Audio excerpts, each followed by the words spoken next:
पटना की धरती से एक और विषय उठाना चाहता हूं।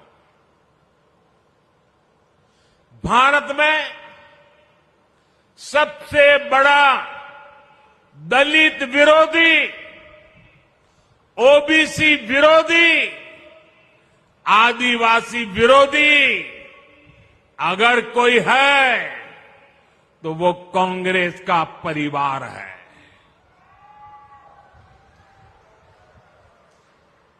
अभी इन लोगों ने कहा है कि सरकार में आए तो दलितों पिछड़ों का आरक्षण खत्म कर देंगे। यही इस परिवार की सच्चाई है।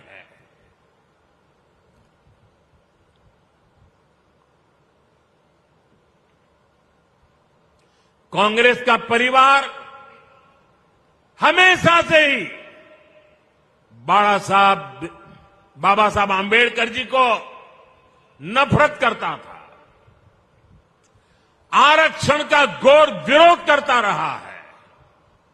इस परिवार ने हमेशा दलितों, ओबीसी, आदिवासियों को अपमानित किया है।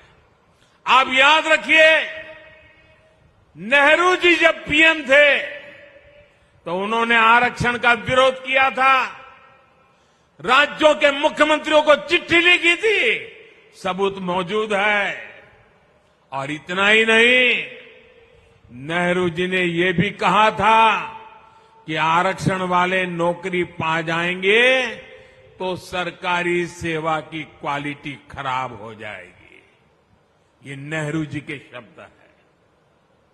नेहरू जी ने ओबीसी आरक्षण के लिए काका साहब कालेलकर का जो कमीशन गठित हुआ था, उसकी रिपोर्ट आई थी।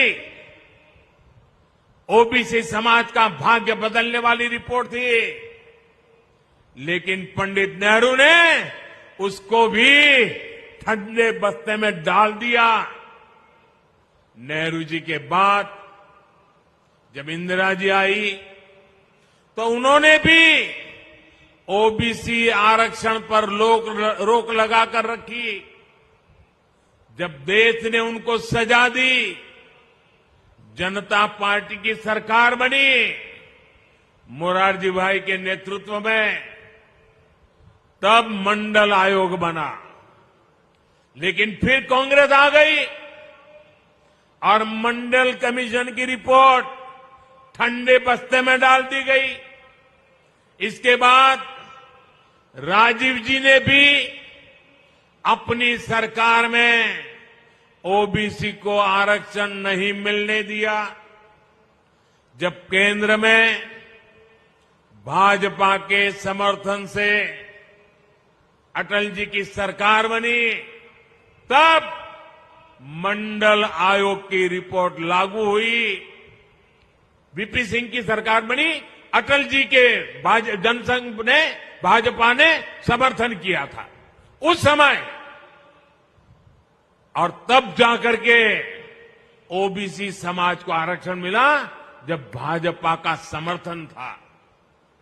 और आप ये भी याद रखिए, राजीव गांधी ने नेता विपक्ष के रूप में भी, ऑपोजिशन लीडर के नाते पार्लियामेंट में उनका भाषण है, उन्होंने आरक्षण का पुरजोश विरोध किया था।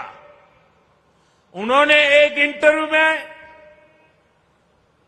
ये शब्द उनके हैं, मैं बताता हूं, उन्होंने एक इंटरव्यू में कहा था, उन्होंने यहां तक कह दिया था, आरक्षण पाने वालों को बुद्धू तक कह दिया था। ये राजीव जी ने।